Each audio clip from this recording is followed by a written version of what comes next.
Hello everyone, क्या हाल है आप सबके। मैं आपका प्यारा दोस्त, आपका एजुकेटर, आपका भाई सीए राकेश कालरा एके आपका रॉकी भाई। प्यार से आप मुझे आपके जी जानते हैं।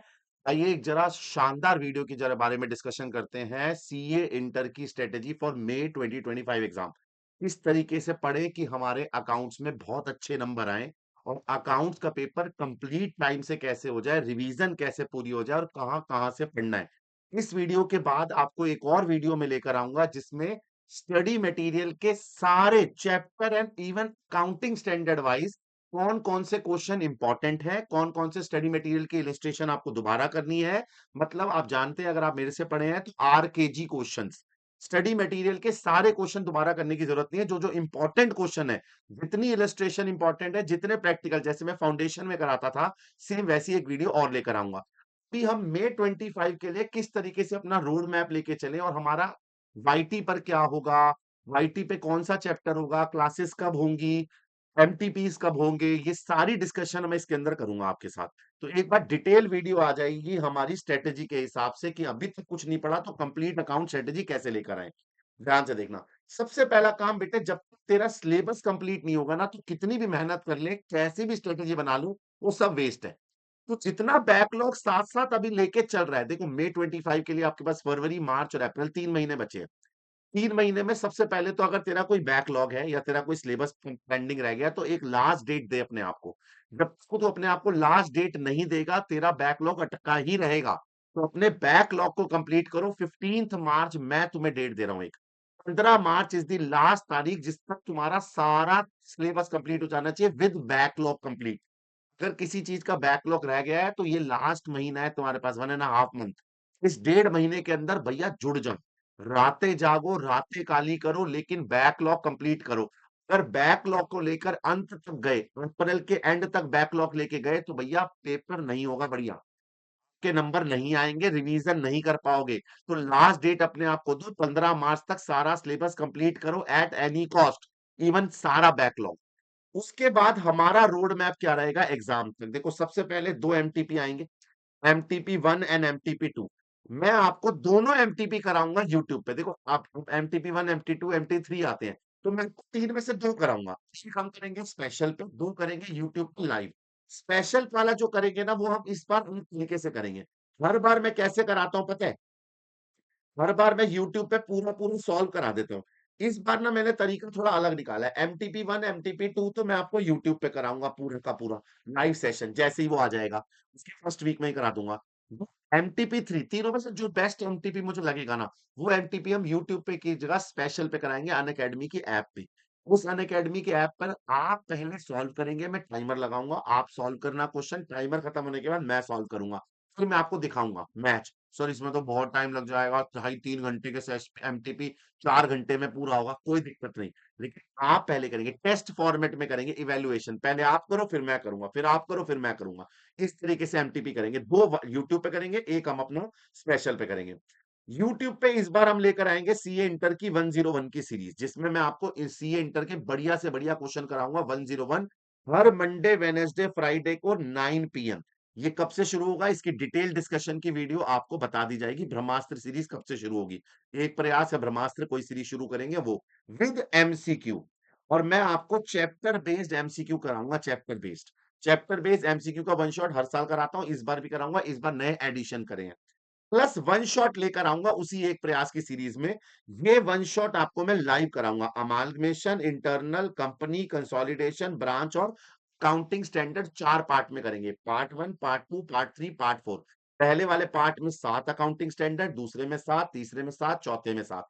7 अकाउंटिंग स्टैंडर्ड के पार्ट बनाएंगे, 2.5-2.5 घंटे का वन शॉट रखेंगे, ताकि आपके लिए एक जगह पे सारे अकाउंटिंग स्टैंडर्ड इकट्ठे हो जाए। तो ये वन शॉट लेकर आऊंगा मैं आपके पास पूरे महीने में। फिर आएगा एग्जाम मैराथन। एग्जाम मैराथन में जैसे इस बार कराया था वैसे ही कराऊंगा। मोस्ट इंपॉर्टेंट क्वेश्चन, भैया ये मेरा रामबाण है, ठीक है जी।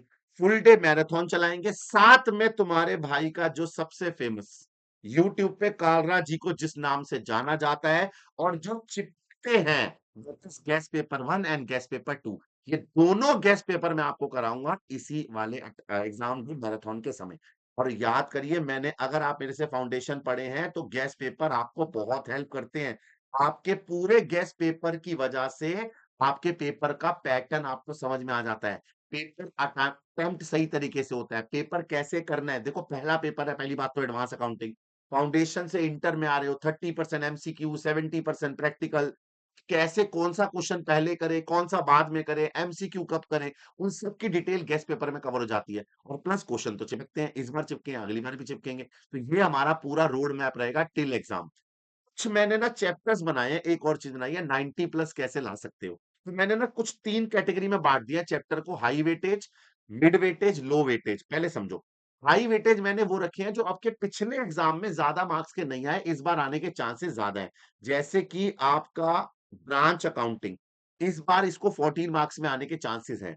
Amalgamation, internal, investment, accounting standard तो मैंने ऑलमोस्ट सारे ही रखे हैं इसके अंदर, ठीक है।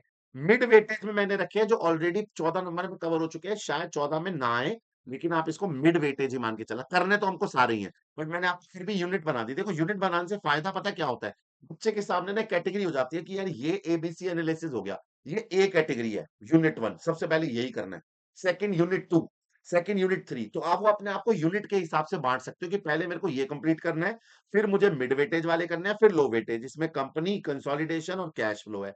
लो वेटेज के अंदर मैंने क्या रखा है, सबसे पहले बायबैक ऑफ द शेयर, फिर एएस नंबर 1, 25, 29 और 17, एएस नंबर 4, 18, 23 और 27। ये लो वेटेज है, इनके आने के चांसेस कम है, आएंगे भी तो एमसीक्यू में आ सकते हैं, 3-4 नंबर से ज्यादा वेटेज नहीं रखते। तो मैंने इस बार ना ये आपको डब्बे बना के दे दिए, कौन सा पहले यूनिट करो, कौन सा सेकंड नंबर पे करो, कौन सा थर्ड नंबर पे। करना सब कुछ है, ऐसा नहीं है कि सर ये यूनिट नंबर 3 छोड़ के जा सकता हूँ क्या यूनिट नंबर 3 छोड़ दूं, नहीं छोड़ना। यूनिट नंबर 3 नहीं छोड़ना, करना ही करना है। यूनिट 1 पहले करना है, इस पे ज्यादा टाइम लगाना है। यूनिट नंबर 2 पे आप से समझ ले, यूनिट नंबर 1 3 बार प्रैक्टिस करना है, 3 बार इसकी स्टडी होनी चाहिए, 3 बार इसकी प्रैक्टिस होनी चाहिए क्वेश्चनों की। यूनिट नंबर 2 की 2 बार प्रैक्टिस कर, यूनिट नंबर 3 को एक बार भी करेगा तो चल जाएगा, ऐसे मान के चल, समझा। तो ये तरीका फॉलो करना है तुम्हें।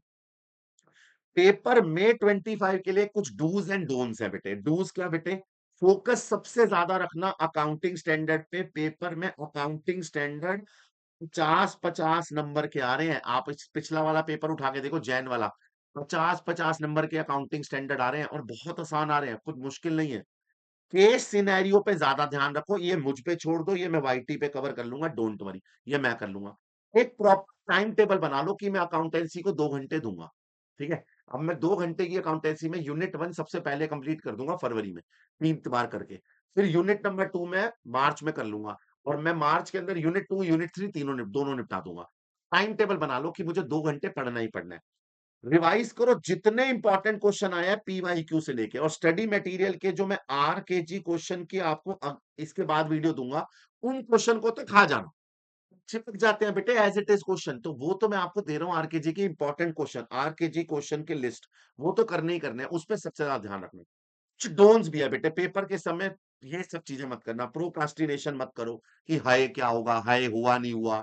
ओवर थिंक मत करो कि मेरा अभी तक, अभी समय है आपके पास। ओवर थिंक मत करो कि मेरा ये चैप्टर रह गया, मेरा वो चैप्टर रह गया, मुझे इसमें कोई चैप्टर जिसमें तेरे को डाउट आ रहा है उसे टाइम है, 2 बार कर, 3 बार कर, 5 बार कर, छोड़ना कुछ नहीं है। क्योंकि एक चीज मान के चल, जो चैप्टर तू छोड़ के जाएगा ना, वही चैप्टर सबसे ज्यादा नंबर का आएगा, एक चीज मान ले। मैं बता रहा हूँ ऐसा ही होता है बेटे हर बार। तू अपने आप को ओवर थिंक मत कर, जितना हो सके, जितना हो सके सेल्फ डाउट से ज्यादा ना अपने आप को पॉजिटिव रख और मोटिवेट रख। उसके लिए क्या है, तेरे को मैंने यूनिट बना के दे दी, स्पेशल इंपॉर्टेंट क्वेश्चन बना के दे दिए, उनको बार बार कर।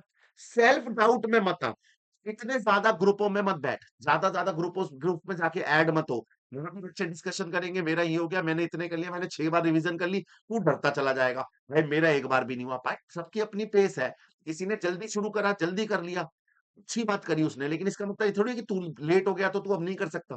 भाई तू ओवर थिंक करेगा तो अपने आप के लिए नेगेटिव कर रहा है, पॉजिटिव रख। तो भैया ये कुछ डूज एंड डोंट्स है जिनका ध्यान रखना।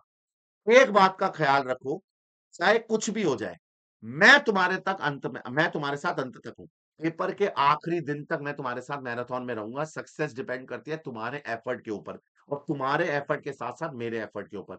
मैं अपनी जी जान लगा दूंगा, एक एक चैप्टर का वन शॉट कराऊंगा, सब कुछ रिवाइज कराऊंगा, फुल डे मैराथन कराऊंगा। लेकिन मुझे सिर्फ एक वादा चाहिए कि तू मेरे साथ बैठ के उतनी मेहनत करेगा और अकाउंट्स में नंबर लाएगा। देख बेटे, रैंक लाने के लिए ना ग्रुप 1 के अंदर अकाउंट्स में अच्छे नंबर आना जरूरी है। पहला पेपर है, पहला पेपर अगर बढ़िया जाएगा तो सब कुछ बढ़िया जाएगा। पूरी जी-जान से मेहनत करेंगे, मैं तेरे साथ अंत तक रहूँगा। मैं तेरा भाई सीए राकेश कालरा, तुम्हारा एके आरके जी, पूरा साथ दूँगा तुम्हारा, पूरा साथ। डन? चल, टेक केयर।